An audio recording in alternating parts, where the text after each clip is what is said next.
বিপর্যস্ত পরিস্থিতি উত্তরবঙ্গে আজ সকাল থেকে যদিও বৃষ্টিপাতের খবর নেই, ধীরে ধীরে স্বাভাবিক অবস্থার দিকে এগিয়ে নিয়ে যাওয়াতে তৎপরতা লক্ষ্য করা যাচ্ছে।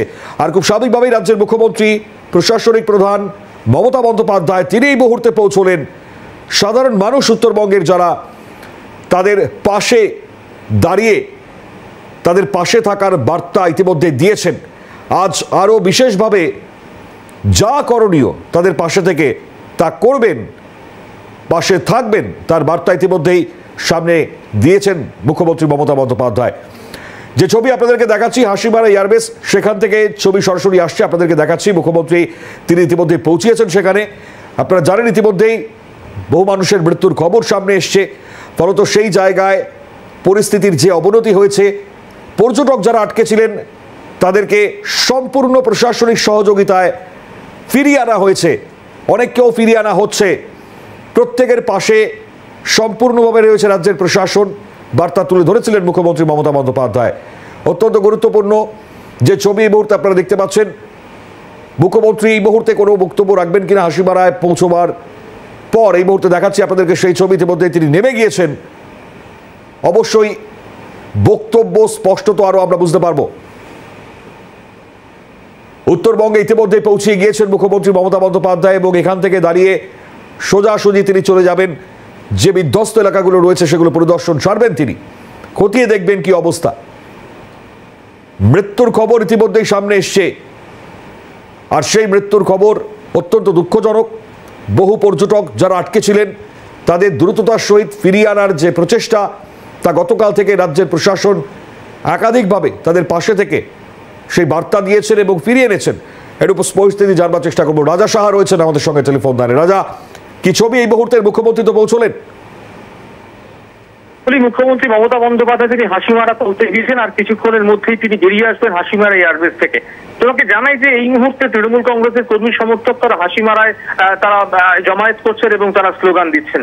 তোমাকে জানাই যে এখান থেকে বেরিয়ে আমরা সূত্র মারফত যেমনটা জানতে পারছি যে নাগরাকাটার কালীখোলায় পৌঁছবেন সরাসরি মুখ্যমন্ত্রী মমতা বন্দ্যোপাধ্যায়। তার কারণ সেখানে ভয়ঙ্কর ক্ষতিগ্রস্ত হয়েছে, ক্ষয়ক্ষতি হয়েছে এবং সেখানে মৃত্যু কিন্তু হয়েছে সাধারণ মানুষের। খুব স্বাভাবিকভাবে কালীখোলায় যাওয়ার কথা আমরা এখনো পর্যন্ত জানতে পারছি এবং একই সঙ্গে বানারহাট সেখানেও মুখ্যমন্ত্রী মমতা বন্দ্যোপাধ্যায় পৌঁছতে পারেন বলে আমরা এখনো পর্যন্ত সূত্র মারফত জানতে পারছি। রাস্তায় যাওয়ার সময় বেশ কিছু জায়গায় সেখানে জলমগ্ন হয়ে রয়েছে, সেখানে মুখ্যমন্ত্রী নামবেন কিনা, সে বেশ কিছু বনবস্তি রয়েছে সেখানে মমতা বন্দ্যোপাধ্যায় যাবেন কিনা, যেমন মালাঙ্গি মালাঙ্গি রয়েছে, সেখানে মুখ্যমন্ত্রী মমতা বন্দ্যোপাধ্যায় যেতে পারেন বলে আমরা এখনো পর্যন্ত সূত্র মারফত জানতে পারছি।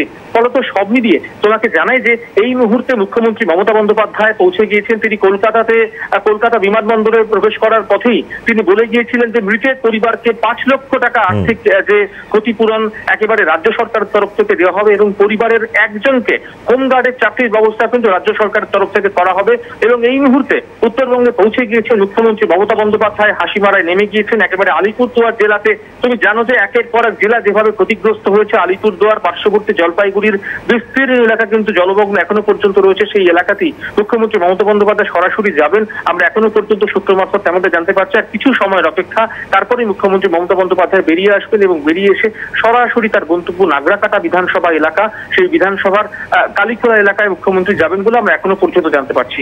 মণিময়, অত্যন্ত গুরুত্বপূর্ণ। এবং মুখ্যমন্ত্রী তিনি তার পৌঁছে যাওয়া উত্তরবঙ্গে পৌঁছবার পর একে একে তার যে বক্তব্য আমরা শুনতে পাচ্ছিলাম, কারণ যেখানে যেখানে তিনি পৌঁছবেন অবশ্যই সেদিকে আমাদের নজর রয়েছে। রাজা রয়েছেন আমাদের সঙ্গে এই মুহূর্তে সরাসরি যে ছবিটা আপনাদের সামনে তুলে ধরবার চেষ্টা করছি, কারণ খুব স্বাভাবিকভাবে কলকাতা এয়ারপোর্টে থাকাকালীন মুখ্যমন্ত্রী তিনি যে বক্তব্য আরও স্পষ্ট করেছিলেন, যেভাবে বন্যা তৈরি হচ্ছে এবং বন্যার জন্য যারা যেভাবে দায়ী তার কথা প্রকাশ্যে এনেছিলেন। রাজা, আরও একবার আসি তোমার কাছে ঠিক এই জায়গা থেকে দাঁড়িয়ে, কারণ এর পরবর্তী গন্তব্য নাগরাকাটা, কারণ বিপর্যস্ত পরিস্থিতি সেই জায়গাতেও হয়েছে। প্রত্যেকটি জায়গায় কি আলাদা আলাদা করে পৌঁছবেন মুখ্যমন্ত্রী? দেখো মণিময়, তোমাকে জানাই যে নাগরাকাটা এবং এখনো পর্যন্ত তোমাকে বলি ধূপগুড়ি ব্লকের জলঢাকা এলাকা ভয়ঙ্কর অবস্থা খারাপ। আমাদের প্রতিনিধি ঝিরম দেব তিনি আজকে জলঢাকায় পৌঁছেছিলেন, আমরা দেখতে পেয়েছি সেখানে এখনো পর্যন্ত জলমগ্ন হয়ে রয়েছে। এবং তোমাকে বলি যে ময়নাগুড়ি ব্লক একাধিক এলাকায় কিন্তু সেখানে এখনো পর্যন্ত জল রয়েছে, একাধিক নদীতে কিন্তু জলের স্রোত তীব্র রয়েছে। উত্তরবঙ্গের সাধারণত বর্ষার জলে পুষ্ট নদীগুলি, আমরা আজকে যখন হাসিমারায় আসছিলাম তখন দেখতে পাচ্ছিলাম মণিময় যে একের পর এক নদীতে যেভাবে জলের স্রোত বইছে, এই স্রোত আমরা কিন্তু শেষ 10 বছরে কিন্তু এই নদীগুলিতে দেখতে পাইনি। পাশাপাশি তোমাকে একটি বিষয় বলার চেষ্টা করি মণিময়, তা হলো যে মুখ্যমন্ত্রী মমতা বন্দ্যোপাধ্যায়ের আজকে একটি বৈঠক রয়েছে বলে আমরা জানতে পারছি। সেই বৈঠক কি নিয়ে? যে ক্ষয়ক্ষতি হয়েছে গোটা উত্তরবঙ্গে, যে বিপর্যস্ত হয়েছিল গত পরশু রাতের যে বৃষ্টি, সেই বৃষ্টির ফলে যে কার্শিয়াং, কালিম্পং, দার্জিলিং, মিরিক এবং একই সঙ্গে তোমাকে বলি যে জলপাইগুড়ির একাংশ, আলিপুরদুয়ারের একাংশ, যেখানে কোচবিহারের একাংশ যেখানে বাঁধ ভেঙে গিয়েছে, কি কি ক্ষয়ক্ষতি হয়েছে তা নিয়ে কিন্তু উত্তরবঙ্গ উন্নয়ন মন্ত্রী এবং একই সঙ্গে তোমাকে বলি যে এসজেডিএ একাধিক দপ্তরের সঙ্গে বৈঠক করবেন মুখ্যমন্ত্রী মমতা বন্দ্যোপাধ্যায়, এবং তার পরবর্তী ক্ষেত্রে এই ক্ষয়ক্ষতিগুলি ক্ষতিপূরণ কিভাবে করা হবে, কিভাবে সব জায়গায় কাজ করা হবে তা নিয়েও কিন্তু আলোচনা করবেন মুখ্যমন্ত্রী মমতা বন্দ্যোপাধ্যায় সূত্র কথা জানতে পারছি। একই সঙ্গে তোমাকে জানাই যে এই প্রথম এত বড় দুর্যোগ, যেখানে বেশ কিছু জায়গায় দেখতে পেয়েছি যে বন্য প্রাণীও কিন্তু মারা গিয়েছে। আমরা গতকালকে দেখতে পেয়েছি জলঢাকার জলে, তোরসার জলে যেভাবে গন্ডার একেবারে ভাসছে, হরিণ ভাসছে, আমরা সেই ছবি দেখতে পেয়েছি। আমরা দেখতে পেয়েছি মাদারিঘাট টুরিস্ট লজ, অত্যন্ত একেবারে বলা যেতে পারে যে প্রাচীন একটি টুরিস্ট লজ, সেখানে হলং নদীর ওপরে যে কাঠের সেতু, যে সেতুর মাধ্যমে একমাত্র যোগাযোগের পথ ছিল, সেই সেতুটি হলং নদীর জলের তোড়ে ভেঙে গিয়েছে।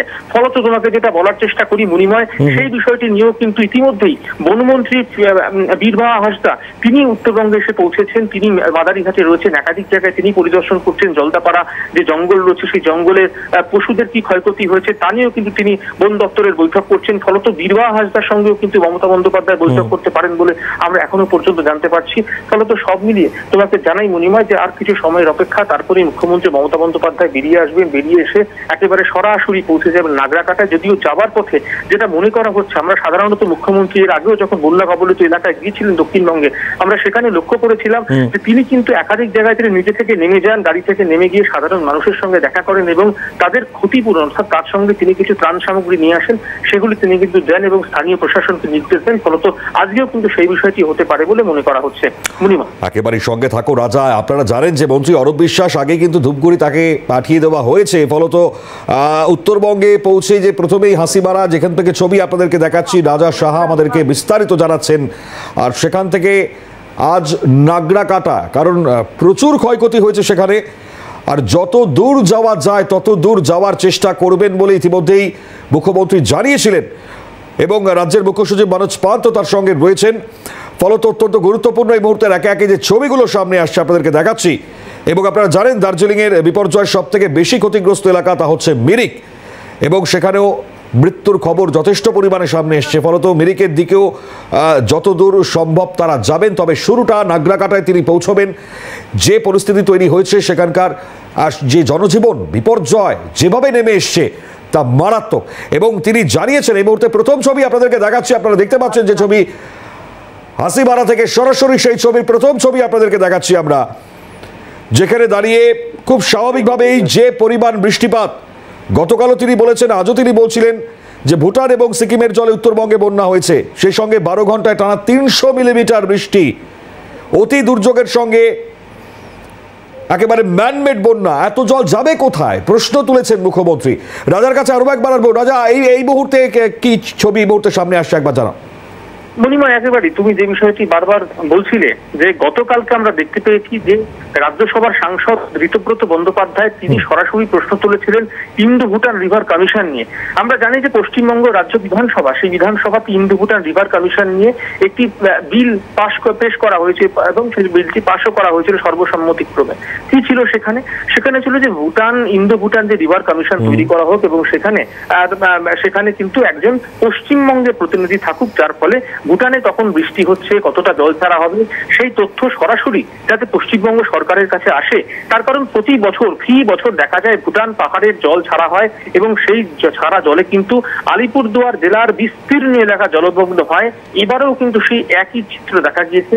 কিন্তু একাধিকবার তোমাকে বলি, ইন্দো ভুটান রিভার কমিশন নিয়ে যখনই কেন্দ্রীয় সরকারের কাছে জানতে চাওয়া হয়েছিল, ঋতব্রত বন্দ্যোপাধ্যায় তিনি প্রশ্ন করেছিলেন কেন্দ্রীয় জলসম্পদ উন্নয়ন দপ্তরের কাছে, মন্ত্রকের কাছে, কিন্তু সেই মন্ত্রকের তরফ থেকে মুখ্যমন্ত্রী স্পষ্ট জবাব দিয়েছেন যে এই ইন্দো ভুটান রিভার কমিশন নিয়ে কোনো রকম পরিকল্পনা কিন্তু কেন্দ্রীয় সরকারের নেই। ফলত তোমাকে বলি যে এই বিষয়টিতে কেন্দ্রীয় সরকারের বিরুদ্ধে কিন্তু ফের সুর চড়িয়েছে তৃণমূল কংগ্রেস। একই সঙ্গে গতকাল থেকে আমরা দেখতে পেয়েছি যে ঋতব্রত বন্দ্যোপাধ্যায় তৃণমূল কংগ্রেস তারা যেভাবে সুর চড়িয়েছিলেন, মমতা বন্দ্যোপাধ্যায় তিনিও কিন্তু একই বিষয়ে কিন্তু একেবারে দৃষ্টিপাত করেছেন। ফলত সব মিলিয়ে তোমাকে বলি যে উত্তরবঙ্গের বিস্তীর্ণ এলাকা অর্থাৎ আলিপুরদুয়ার জলপাইগুড়ির বিস্তীর্ণ এলাকা যে ভুটান পাহাড়ের জলে প্লাবিত হয়েছে এ বিষয়ে কোনো রকম সন্দেহ নেই। তাহলে কে দায়িত্ব নেবে? কেন্দ্রীয় সরকারের তরফ থেকে কেন দায়িত্ব নেওয়া হচ্ছে না? এই বিষয় নিয়ে কিন্তু রীতিমতো তোমাকে বলি যে প্রশ্ন তুলেছেন মুখ্যমন্ত্রী মমতা বন্দ্যোপাধ্যায়। এবং একই সঙ্গে তোমাকে যেটা বলার চেষ্টা করি তা হলো যে এই যে গোটা বিষয় ইতিমধ্যেই মুখ্যমন্ত্রী মমতা বন্দ্যোপাধ্যায় ক্ষতিপূরণ ঘোষণা করেছেন রাজ্য সরকারের তরফ থেকে। যে সকল ব্যক্তিদের মৃত্যু হয়েছে আমরা দেখতে পেয়েছি, গতকাল থেকে লাশের পাহাড় দেখতে পেয়েছিলাম। Mirik block primary health centre থেকে যে ছবি এক্সক্লুসিভলি আমরা সিএনএর দর্শকদের দেখিয়েছি, একের পর এক বাড়ি ভেঙে পড়ে রয়েছে, ভূমিধস হয়েছে। সেই ভূমিধসের নিচ থেকে যেভাবে একের পর এক দেহ উদ্ধার করার কাজ চলছে, এক্সক্লুসিভলি আমরা সেই ছবি সরাসরি বাংলার মানুষের কাছে পৌঁছে দিয়েছি।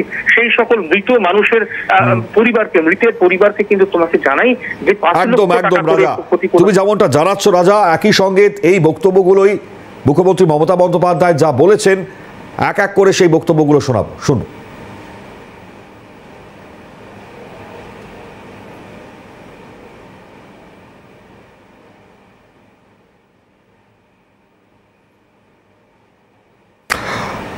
বক্তব্য শোনাবো কারণ কলকাতা বিমানবন্দর থেকে যে বক্তব্য রেখেছিলেন তার আগে এই মুহূর্তে হাসিমারায় মুখ্যমন্ত্রী মমতা বন্দ্যোপাধ্যায় যে পাইলট কার এই মুহূর্তে আপনারা দেখতে পাচ্ছেন, মুখ্যমন্ত্রী তিনি এগোবেন। যে ছবি আমরা দেখতে পাচ্ছি এই দেখুন, এই মুহূর্তে সেই ছবি। মুখ্যমন্ত্রী তিনি বেরোচ্ছেন, সরাসরি পৌঁছবেন সব থেকে বিধ্বস্ত নাগরাকাটা। কারণ আজ সকাল থেকেও পরিস্থিতি সেই জায়গায় কিন্তু বিকল্প বা পরিবর্তন তা কিন্তু হয়নি। ফলত এই মুহূর্তে মুখ্যমন্ত্রী তিনি দেখতেই পাচ্ছেন সরাসরি নাগরাকাটার উদ্দেশ্যে রওনা দিলেন এবং যত দূর যেতে পারবেন তত দূর পৌঁছবেন সেই প্রতিশ্রুতি ইতিমধ্যে দিয়েছেন মুখ্যমন্ত্রী। দেখাচ্ছি আপনাদেরকে সেই ছবি, সরাসরি হাসিমারা থেকে নাগরাকাটা এই মুহূর্তের গন্তব্য। আমরা এই মুহূর্তে আপনাদেরকে প্রতিটা মুহূর্তের ছবি তুলে ধরবো, মুখ্যমন্ত্রী পৌঁছানো একের পর এক ছবি। যে ছবি সামনে আসবে সেই ছবি সরাসরি আপনাদের সামনে তুলে ধরবার চেষ্টা করব। রাজা আমাদেরকে জানাচ্ছিলেন, রাজা রয়েছেন আমাদের সঙ্গে। হাসিমারা থেকে সরাসরি মুখ্যমন্ত্রী মমতা বন্দ্যোপাধ্যায় তিনি নাগরাকাটার উদ্দেশ্যে রওনা দিলেন। বিধ্বস্ত নাগরাকাটা, জনজীবন বিপর্যস্ত, সেখানে এখনো জল যেভাবে বইছে তা ইতিমধ্যেই আমরা বক্তব্য শুনতে পাচ্ছিলাম। যারাই এবার যেমনটা বলছিলাম কলকাতা এয়ারপোর্টে মুখ্যমন্ত্রী পৌঁছলেন এবং তারপর কি বক্তব্য তুলে ধরলেন শুনুন।